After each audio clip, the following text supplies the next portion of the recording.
महाभारत का युद्ध अभी शुरू नहीं हुआ था, लेकिन निर्णय की घड़ी आ चुकी थी। धर्म और अधर्म आमने सामने खड़े थे और तभी हुआ वो संवाद जिसने भविष्य की दिशा तय कर दी। जब श्री कृष्ण पहुंचे हस्तिनापुर शांति का प्रस्ताव लेकर, और सामने थे दुर्योधन अपने अहंकार और सत्ता की भूख के साथ। आज की इस वीडियो में जानते हैं श्री कृष्ण और दुर्योधन का आखिरी संवाद, जहां केवल शब्द नहीं बल्कि पूरा युद्ध टकरा गया था।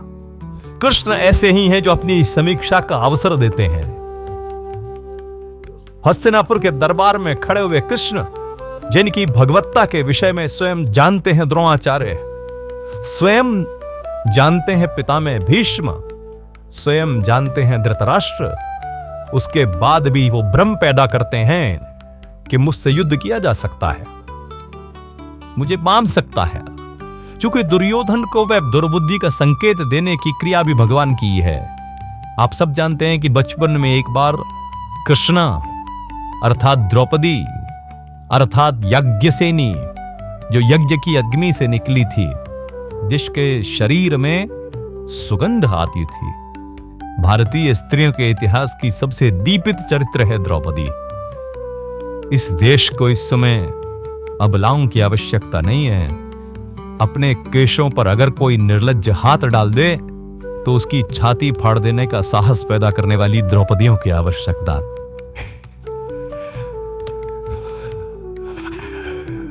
भगवान यूं तो शांति लेने के लिए गए थे।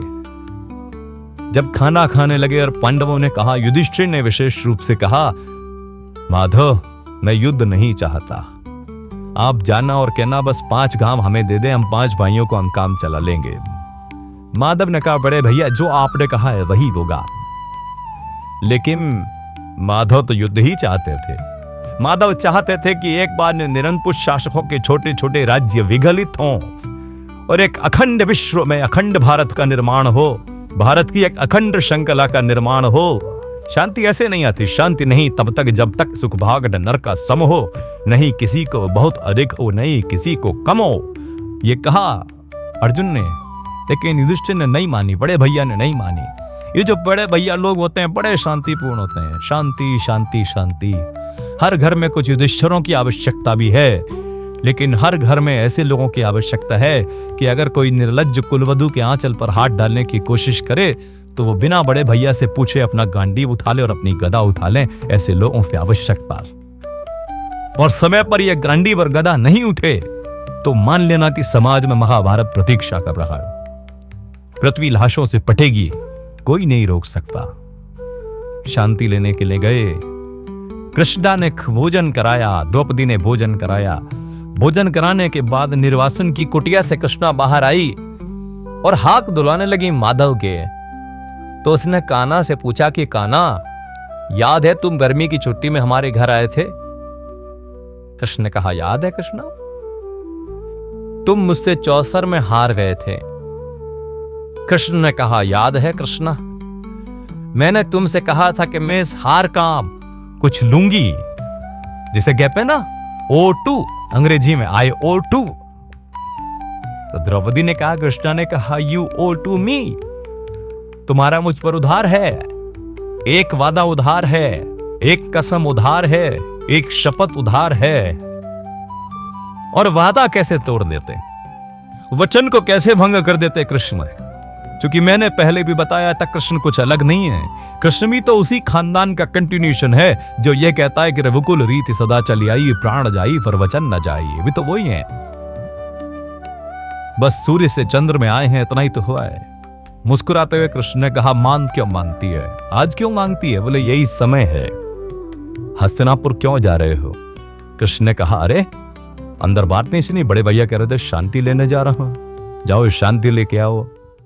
द्रौपदी ने कहा, तुम्हें उस हारी हुई बाजी की शपथ देती हूं, युद्ध लेकर लौटी मां। यह को प्रश्न को पता ही था कि युद्ध मिलेगा, लेकिन शठ को, मूढ़ को, दुष्ट को अंतिम समय तक समझाना आवश्यक है ताकि विश्व भर पर समाज को संदेश जा सके कि यह तो पिटने का ही अधिकारी था। किसी मूर्ख को, किसी जड़ को, किसी पाती को, लगातार बदतमीजी करने वाले किसी व्यक्ति को आपको पता हो और आप सड़क पर पीट दो तो 4 लोग उसके समर्थन में खड़े हो जाएंगे, क्यों इस भले आदमी को मार रहे हो। लेकिन वो लगातार बदतमीजी गली में करे, मोहल्ले में लगातार गुंडई करे, उससे पूरा मोहल्ला परेशान हो, और एक दिन कोई लड़का जिसकी जवानी घीक से फूटी हो वो पकड़ के उसे थपड़िया दे और छाती पे घुटना रख के बैठ जाए तो लोग कहेंगे सही पिटाई हुई, इसकी ऐसी योग्य था। दुर्योधन पिटना है, दुर्योधन की मृत्यु तय है, ये तो तय है। लेकिन कृष्ण जगत को भी बताना चाहते थे। मां कवि दिनकर कहते हैं, वर्षों तक वन में घूम घूम बाधा विघ्नों को चूम चूम, सह धूप घाम पानी पत्थर पांडव आए कुछ और निखर, सौभाग्य न सब दिन सोता है देखें आगे कब हम। मैत्री की राह बताने को, दुर्योधन को समझाने को, सबको सुमार्ग पर लाने को, भीषण विध्वंस बचाने को भगवान हस्तिनापुर आए, पांडव का संदेशा लाए। दो न्याय अगर तो आधा दो, दो न्याय अगर तो आधा दो, पर इसमें भी यदि बाधा हो तो दे दो केवल 5 गांव, रखो अपनी धरती तमाम, हम वही खुशी से खाएंगे, परिजन पर असी न उठाएंगे। दुर्योधन वह भी दे न सका, आशीष समाज की ले न सका, उल्टे हरि को बांधने चला, जो था असाध्य साधने चला। जब नाश मर्ज पर छाता है, पहले विवेक मर जाता है।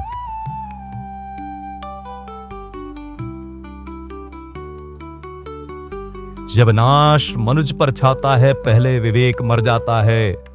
हरि ने भीषण हुंकार किया, अपना स्वरूप विस्तार किया, डगमग डगमग दिग्गज बोले, भगवान कुपित होकर बोले, जंजीर बढ़ाकर साध मुझे, हाँ हाँ दुर्योधन बांध मुझे। यह देख गगन मुझ में लय है, यह देख पवन मुझ में लय है, मुझ में विलीन झंकार सकल, मुझ में लय है संसार सकल। अमृत फूलता है मुझ में, संहार झूलता है मुझ में, उदयाचल मेरा अतीत भालू, भूमंडल वक्षस्थल विशाल, भुज बर्द बंद को घेरे हैं, मैं नाक मेरु पग मेरे हैं, दीप्ते जो ग्रह नक्षत्र निखर, सब हैं मेरे मुख के अंदर।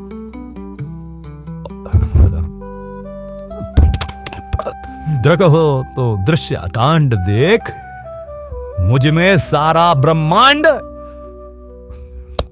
मुझ में सारा ब्रह्मांड देख, चर अचर जीव जर अक्षर अक्षर, नश्वर मनुष्य सुरजाति अमर, शतकोटि सूर्य शतकोटि चंद्र, शतकोटि सरत सरक्षित मंडल, शतकोटि विष्णु ब्रह्मा महेश, शतकोटि विष्णु जलपति रमेश, शतकोटि रुद्र, शतकोटि गाल, शतकोट दंडधर लोकपाल, जंजीर बढ़ाकर साध मुझे, आहा दुर्योधन पाद मुझने।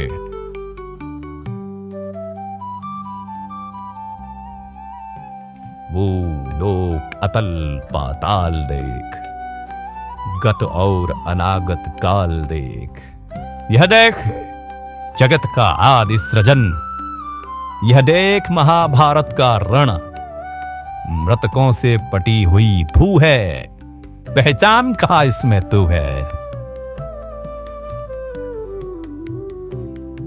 अंबर में कुत्तल जाल देख, पद के नीचे पाताल देख, मुट्ठी में तीनों काल देख, मेरा स्वरूप विकराल देख। सब जन्म मुझी से फाते हैं, सब लौट पीना मुझी में आते हैं, जिह्वा से करती ज्वाल देख, सांसों से पाता जन्म पवन, पर जाती मेरी दृष्टि जिधर, हंसने लगती है सृष्टि उधर, मैं जभी मूंदता हूं लोचन, छा जाता चारों ओर मरण। सवाल देखना, बांधने मुझे तो आया है, जंजीर बड़ी क्या लाया है। यदि मुझे बांधना चाहे मन, पहले तो बांध अनंत गगन। और ये 2 पंक्ति भगवान का भरत वाक्य, सूने तो साध न सकता है, वह मुझे बांध कब सकता है। यह जो उद्घोष है, कहां बंधा कन्हैया, ये कौन कह रहा है इतना बड़ा दृश्य दिखाकर, जिसमें पिता में भीष्म जैसा ज्ञानी भी मूर्छित हो गया। केवल एक बचा देखने वाला, केवल एक में देखा। किसने? विदुर ने। धृतराष्ट्र तो मन की आंखों से महसूस कर रहे होंगे, पर विदुर ने वो साक्षात दृश्य देखा जिसके घर का साग खाकर गए थे। ये जो कन्हैया है, जो दुर्योधन को देखने का अवसर भी नहीं देता, जो कहता है जैसा विश्व को साध सकता है शून्य को चाम सकता है, तो मुझे मान देना, यही कन्हैया यशोदा के आंगन में यमलार्जुन के बीच में रस्सी से बना हुआ कैद वैर बदरो दादा मैया, अब भाभी कर दे, अब छोड़ दे, अब मैं जुड़ाऊंगा, बड़ा हो वो ऐसा और छोटा हो ऐसा, इसी का नाम प्रयोग। जब श्री कृष्ण लौटे हस्तिनापुर से, शांति का आखिरी दीपक भी बुझ चुका था। दुर्योधन के इनकार ने तय कर दिया, अब धर्म और अधर्म के बीच होगा महासंग्राम। लेकिन यह संवाद आज भी हमें सिखाता है, जब अहंकार बढ़ता है तब विनाश निकट होता है, और जब भगवान स्वयं सामने आकर चेताते हैं तो वो आखिरी अवसर होता है बदलाव का। अगर आपको ये वीडियो ज्ञानवर्धक और प्रेरणादायक लगी हो तो लाइक करें, शेयर करें, और ऐसी ही ऐतिहासिक कथाओं के लिए हमारे चैनल को सब्सक्राइब करना ना भूलें।